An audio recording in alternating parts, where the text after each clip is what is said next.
Why is it important to use systems analysis and design methodologies when building a system? Why not just build the system in whatever way seems to be quick and easy? What value is provided using an engineering approach? It promotes the recording of constructions process and acts as a helpful resource when details about the system are required. Additionally, it aids in efficiency testing of the system's many parts. System analysis is the comprehensive assessment of a system's functional parts. The design technique is a method used in engineering to create full systems. It follows a process and records its observations and parameters as the system is put in place. To ensure that a system is constructed to benefit the business or client if it's being built for it, it is crucial to employ the system analysis and design methodologies, and also the design techniques. Building a system in a fast and easy manner could result in the system failing. Many businesses use the system analysis and design process to assess specific company challenges and create solutions using more effective techniques. This procedure can be used by businesses to restructure their operations or to achieve their growth and profitability targets. Additionally, system analysis and design frequently focus on how systems behave, their connections to other subsystems, and their capacity to achieve a certain objective. This is frequently entails examining a system's output, quality, and performance. System analysis is the procedure of acquiring data, analyzing it, spotting problems, and applying the conclusions to suggest or create potential system upgrades. Companies may also assess how enhancement might address future company needs during this phase. Enhancing authoritative system is a key goal of system analysis and design. This cycle frequently involves developing or buying application software and training staff on how to utilize it.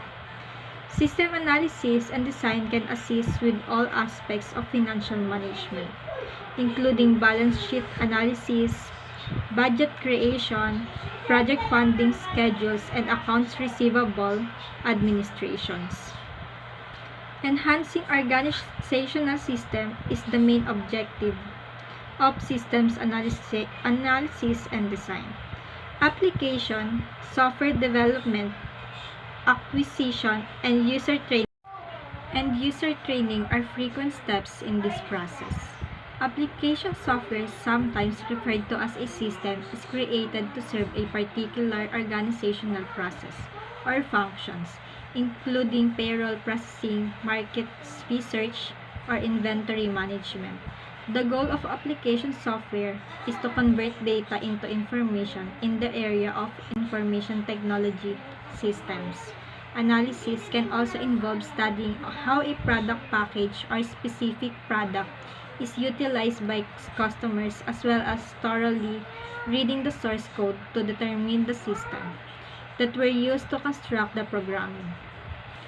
Experts in system analysis are frequently requested to review systems critically, recommend redesigns, or make other necessary adjustments.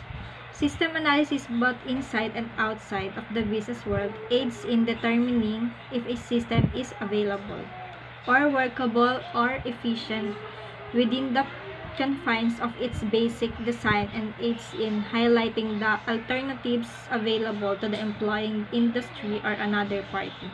So the only people who can undertake system analysis are system officials who frequently maintain system. These officials usually examine a system from a board perspective as part of their duties to assess if it's generally viable according to its design.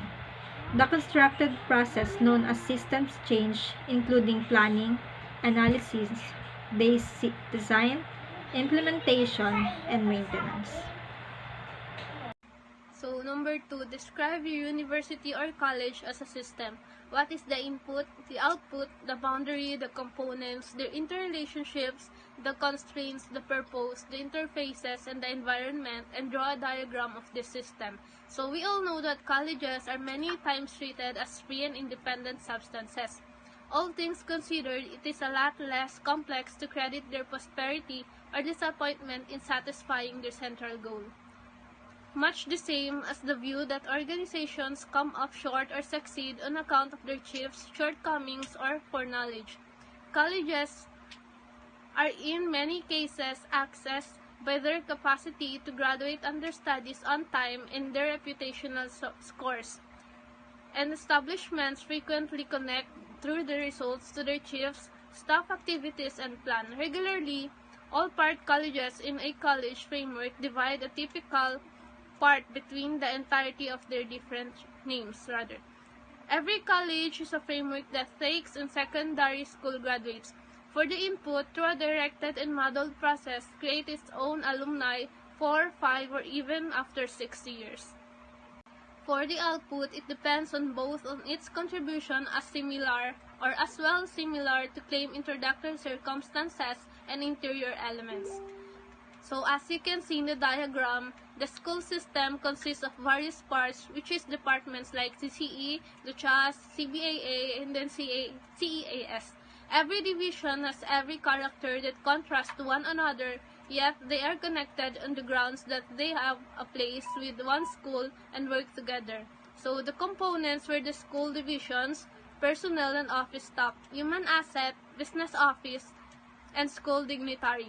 Each division has liability to each other understudy, yet they follow orders from more significant positions. For example, the college dean or school president. For that reason, the offices are interrelated. The constraints were the predetermined number of workforce and staff. The purpose is to give a responsive and quality education. The registrar and guidance office can fill in as the interfaces. That's all. Here is shown the movie ticket booking system that has been seen in the flowchart diagram.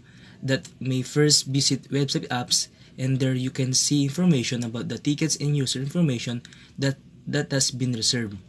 Within the second example here is that the general like manage customer status information, booking records, booking status, and transactions. And the process logic of creating the online cinema ticket booking system is to make an automatic online-based system that can provide a simple and alternate way to book a ticket for our movie. The customer will need to enter the data associated with the film, after which the system will provide option to book the ticket. During this online cinema ticket booking system, the staff of the cinema hall will not need to do anything for the ticket booking, because the process is done by the customer through the net, which can reduce the number of staff required at the booking counter. An online booking system is a software solution that enables potential guests to self-book and pay through your website and other channels, while providing you with the simplest tools to run and scale your operation pushes in one place. This platform will improve and automate the daily transaction of cinema ticket purchases and reservation. This technology will help customers reserve movie tickets through the website, which can also benefit management by promoting innovation in their customers. The approach described above would make this transaction easier, faster, and more convenient for both customers and management. Customers would be ready to explore tickets and pricing using the technology. Customers would buy tickets with a credit or identification, and they would receive an email or text confirming the reservation. How might prototyping be used as a part of SDLC? To begin with, what is prototyping model? Prototyping model is a product improvement model in which a model is constructed, tried, and revamped until satisfactory model is accomplished. It likewise makes a base to deliver the last framework or programming. It works best in situations where the venture's necessities are not known exhaustively. Prototyping is utilized to permit the clients to assess engineer propositions to give them a shot before execution. Prototyping model has following 6 SDLC stages as follow. Stage 1 requirement social event investigation. A prototyping model begins with prerequisite investigation, and stage 2 quick plan. The subsequent stage is a starter plan or a fast plan. Stage 3 build a prototype. In this stage, genuine model is planned in a view of data assembled from the speedy plan. Stage 4 initial client assessment. In this stage, the proposed framework is introduced to the client for an underlying assessment. Stage 5 refining model. On the off chance that clients isn't content with the ongoing model, you really want to refine the model as per client's criticism and ideas. Implement product and maintain. When the last framework is created in view of the last model, it is entirely tried and sent to creation. The framework goes through routine support for limiting margin time and forestall enormous scope disappointments. I'm Rosete Isaiah Charles de Rosete from Section 2 ITB, student number 2101535. Describe the difference in the role of a system analysis in SDLC versus prototyping. First, what is SLDCs? SLDC, or Software Development Lifecycle, is a method to test, create, deploy the project on life in takes a short period of time to create it and publish. The Software Development Lifecycle (SLDC) refers to a methodology with clear, defined process for creating high-quality software in detail. The SDLC methodology focuses on the following phases of the software development: required analysis, planning, software design such as architectural design, software development, testing, development. SDLC, or the Software Development Lifecycle, is a process that proceeds software with the highest quantity and lowest cost in the shortest time possible. SDLC provides well-structured flow of phases that help an organization to quickly produce high-quality software which is well-tested and ready for product use. What is prototyping? Prototyping is a method where the same as the SLDC but more on time and deeper analyzing and feedback of the users is important to solve an issue. The purpose of prototype is to have a tangible model of the solution to the problems already defined and discussed by designers during the concept or idea stage. Instead of going through the entire design cycle based on the supposed solution, prototypes allow designers to validate their concept by putting early version of their solution in front of the real user and collecting feedbacks as quickly as possible.